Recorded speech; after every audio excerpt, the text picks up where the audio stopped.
మన రెండు రాష్ట్రాలతో పాటు కేంద్రంలో కూడా పూర్తి మెజారిటీతో కూడిన ప్రభుత్వాలు త్వరలో కొలువు తీరనున్నాయి. రాష్ట్రంలో గత కొంతకాలంగా స్తబ్దుగా ఉన్న రియల్ సెక్టార్ తిరిగి పూర్వ వైభవానికి వస్తోందా? ఈ రంగం ప్రభుత్వాల నుండి ఏం ఆశిస్తున్నాయి? హైదరాబాద్ లో రియల్ ఎస్టేట్ ధరలు పెరగనున్నాయా? సొంతిల్లు కొనాలంటే ఇదే సరైన సమయమా తెలుసుకోవాలంటున్నారు. అయితే ఈ స్పెషల్ స్టోరీ చూడండి. క్రెడాయి సభ్యులు ఇరు ప్రాంతాల్లో కాబోయే ముఖ్యమంత్రులను మర్యాదపూర్వకంగా కలిసి గత కొంతకాలంగా రాష్ట్రంలో నెలకొన్న పరిస్థితిని వివరించారు. మొత్తం రియల్ ఎస్టేట్ ప్రాజెక్టులో 35% మేర పలు ట్యాక్సులు ఉన్నాయని, రిజిస్ట్రేషన్లో డబుల్ ట్యాక్సేషన్ ఉందని, దీనిని నివారించాలని ఇండస్ట్రీ పెద్దలు కోరుతున్నారు. రియల్ ఎస్టేట్ రంగంలో సిమెంట్, స్టీల్, బ్రిక్, శానిటరీ లాంటి ఎన్నో అనుబంధ పరిశ్రమలు ఆధారపడి ఉన్నాయి.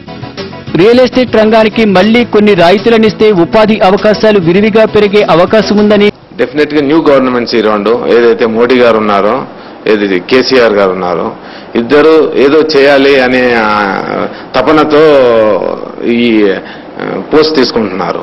దానివల్ల డెఫినెట్ గా వాళ్ళు మాకు మెయిన్లీ మా అప్రూవల్స్ పరంగా development of city, mainly roads అనుకోండి, ఇప్పుడు ఎలక్ట్రిసిటీ గురించి కూడా చాలా మాట్లాడుతున్నారు.